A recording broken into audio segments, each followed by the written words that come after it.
একটু বলতে চাই, তাহলে মিডিয়াতে নারীরা কি নিরাপদ? অনেস্টলি হওয়া উচিত নিরাপদ। অনেস্টলি মানে আমার বললাম তো, আমি শুটিং এ আমি ওদের সাথে এরকমও দিন যায় যে একটা হোল সেট আর্টিস্ট, শুধু আমি একা মেয়ে। আমার মনে হয়, আমি ঠিক জানি না অন্য প্রফেশনে ডেফিনেটলি ওরাও ওরকম সেফ ফিল করে।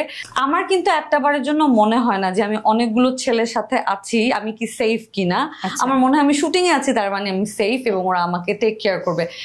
মানে ওদেরকে নিয়ে তো ভয় হয়ই না, বাট মাঝে মাঝে এরকমটা হয় যে যদি আমি একটা আননোন টিমের সাথে যাই, বাইরে থেকে কেউ যদি আমাকে ডিস্টার্ব করতে আসে, আমাকে ওরা কতখানি প্রোটেকশন দিতে পারবে।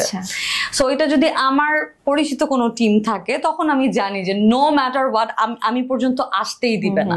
আবার ধরেন এগুলো কি ভাইস ভার্সা, তো আবার ধরেন এরকমও আমি এক্সপেরিয়েন্স হয়েছে যে আমাকে একটা ইউনিভার্সিটির সামনে একটা ছেলে আমাকে একটা কথা বলেছে, ও আমার ছবি তুলেছে, আমি ওকে না করেছি, ও আমার সাথে একটা নিউসেন্স ক্রিয়েট করেছে। তো ওই সেটের মধ্যে আমাকে ডিরেক্টর বলছে বাদ দেন, শুটিংটা করি। আমি লাইক হোয়াট, আমি কেন এখন শুটিং করব? আমি ইউনিভার্সিটিতে গিয়েছি, আমি টিচারের সাথে কথা বলেছি, আমি বাচ্চাটাকে ডেকে এনে আমি বুঝাইছি যে মানে I could be your sister, যে তুমি আমাকে এরকম একটা কথা বললা, আমি ছবি তুলতে চাচ্ছি না, তুমি আমার ছবি তুলছো।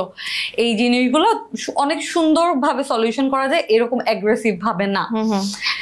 তো এই হোল জার্নিটুকুতে আমার সাথে আমার কোনো ডিরেক্টর বা আমার টিম মেম্বাররা কেউ ছিল না। পরে আমার একজন যে কো আর্টিস্ট, সে আমাকে, আমি আসার পরে আমাকে বলতেছে cool down, cool down, like you know what, just do not talk to me, let's work.